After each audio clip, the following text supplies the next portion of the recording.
बेटे बहू से परेशान बूढ़ी विधवा माँ ने लिया एक कठोर फैसला। बहू बेटे को खानी पड़ी दर दर की ठोकरें, जैसी करनी वैसी भरनी। गंगा भूख से परेशान हो गई थी। सुबह से ममता ने उसे खाने के लिए कुछ भी नहीं दिया, क्योंकि सुबह नाश्ते में आलू के पराठे बने थे और वह भी ख़त्म हो गए। इसलिए गंगा को दोपहर के खाने की राह देख रही थी। ममता ने उसे सुबह पेट भर के नाश्ता किया था, इसलिए वो दोपहर का खाना नहीं बनाने वाली थी। अत्यंत भूख से परेशान हो रही गंगा ममता के पास आई और बोली, बहू, मुझे बहुत ज़ोरों की भूख लग रही है, खाने के लिए कुछ भी दे दो। गंगा का कहना सुनकर ममता टेढ़ा मुंह करके बोली, दिन भर सिर्फ आपको भूख ही लगती रहती है, दूसरा कुछ काम ही नहीं रहता आपको। उस टेबल पर चने रखे हैं, वही खाकर पानी पियो और सो जाओ। आज दोपहर को मेरी फ्रेंड के साथ मैं बाहर जाने वाली हूँ, इसलिए खाना तो मैं रात को ही बनाऊँगी। यह सुनकर गंगा के मन का उदास हो गया। फिर गंगा धीरे से बोली, कहे तो तू मैं खुद के लिए कुछ बना लूँ। ममता गुस्से से बोली, एक व्यक्ति के लिए खाना बनाओगी क्या आप? सोचकर ममता किचन में गई और उसने फ्रिज में रखे हुए बासी चावल निकाले। अचार के साथ वह चावल एक थाली में परोस कर गंगा के आगे रख कर बोली, खा लो। ऐसा कहकर पर्स लेकर ममता घर के बाहर चले गई। चावल फ्रिज में रखे हुए थे, तब भी वे खराब हो गए थे। उनमें से गंदी बदबू आ रही थी। सरस्वती ने गुस्से से वे चावल डस्टबिन में डाल दिए। इसके बाद उसने दाल चावल निकाल कर अपने लिए गर्मा गर्म खिचड़ी पकाई और पुदीने की चटनी के साथ खाई। अब सब वे बर्तन घिस कर किचन साफ़ सुथरा कर दिया और चुपके से अपने रूम में जाकर सो गई। ममता ने भले ही खाना पकाने से मना किया था, पर यह घर उसका भी था। वह खुद का खाना खुद बना सकती है। दूसरे दिन सुबह गंगा अपने रूम में बैठी हुई थी। उतने में उसका बेटा राकेश उधर आया और बोला, माँ, आजकल महंगाई बहुत बढ़ गई है, मुझे घर खर्च चलाना बहुत मुश्किल हो रहा है। ऊपर से पापा की 13वीं पर बहुत खर्चा हुआ था। माँ, मैं सोच रहा था कि एक रूम किराए पर दिया जाए। घर का किराया आने पर घर खर्च में थोड़ी सी मदद हो जाएगी। गंगा बोली, बेटा, तुझे जो ठीक लगेगा तू वही कर। उसके बाद राकेश गला साफ करते हुए बोला, माँ, तेरा रूम खाली कर दे और नीचे के रूम में शिफ्ट हो जा। उस छोटे रूम में टॉयलेट और बाथरूम नहीं है, तो उसे कोई किराए पर नहीं लेगा। गंगा चौंक गई और बोली, वह रूम छोटा है और तो और वो स्टोर रूम है, मैं उधर कैसे रहूँगी? टॉयलेट बाथरूम कैसे जाऊँगी? राकेश बोला, माँ, तू आंगन के टॉयलेट में जाया कर, तू तो घर पे ही रहती है। जिसको हम ये रूम किराए पर देने वाले हैं, उसको तो सारी सुख सुविधाएं तो होनी ही चाहिए। वैसे भी यह रूम भी बहुत बड़ा है। पापा के जाने के बाद तुझे इतने बड़े रूम की क्या ज़रूरत है? गंगा कुछ क्षण शांत रही और सोचने के बाद बोली, टेरेस पर जो रूम है वह भी हम किराए पर दे सकते हैं। उस रूम में तो सारी सुख सुविधाएं हैं। पर राकेश बोला, नहीं माँ, वह रूम हम किराए पर नहीं दे सकते, वह अपने मेहमानों के लिए रखा है। तुझे तो अच्छे से पता है कि मालती के मायके वाले आना जाना चालू रहता है, इसके लिए एक्स्ट्रा रूम मेहमानों के लिए रखना पड़ेगा। गंगा सब समझ गई थी कि बेटे ने तो उसका रूम किराए पर देने का निर्णय कर लिया है, क्योंकि वह बुढ़ापे में बेटे और बहू पर आश्रित थी। इसलिए राकेश ने जो कहा उस पर गंगा ने ज़्यादा विरोध नहीं किया। उसने अपना थोड़ा सा सामान लिया और छोटे रूम में शिफ्ट हो गई। उधर पुराने और छोटे रूम में उसका जी घुट रहा था। तब भी वह उस रूम में दिन काट रही थी। नया किराएदार आया था, सब पहले जैसा ही चल रहा था। घर में आए हुए किराएदार का नाम अशोक था। एक एनजीओ में वे काम करता था।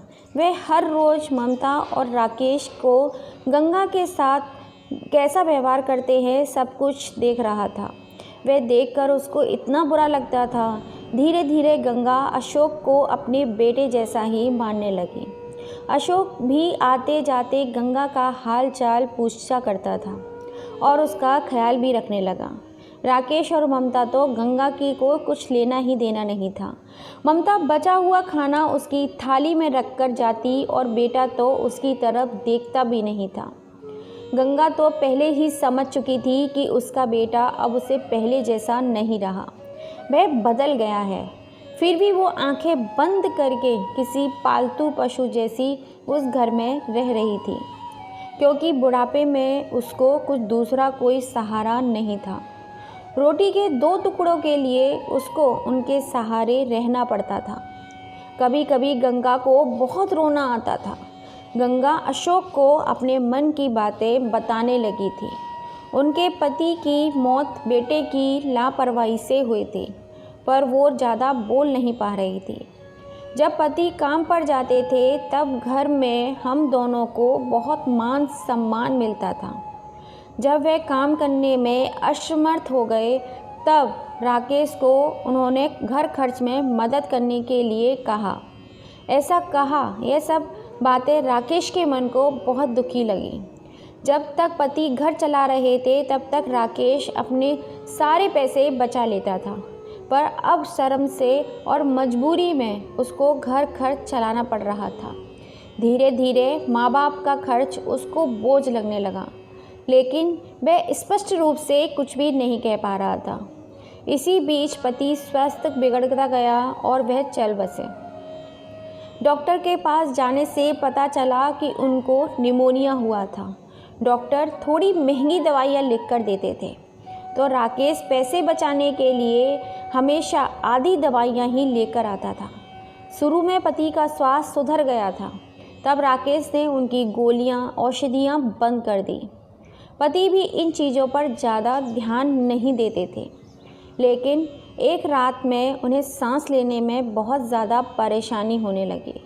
गंगा बहुत ज़्यादा घबरा गई और वह भागी भागी राकेश के कमरे का दरवाज़ा ठोकने लगी और कहने लगी, बेटा, पापा का स्वास्थ्य बहुत ज़्यादा बिगड़ गया है, चल हम उन्हें डॉक्टर के पास लेकर जाते हैं।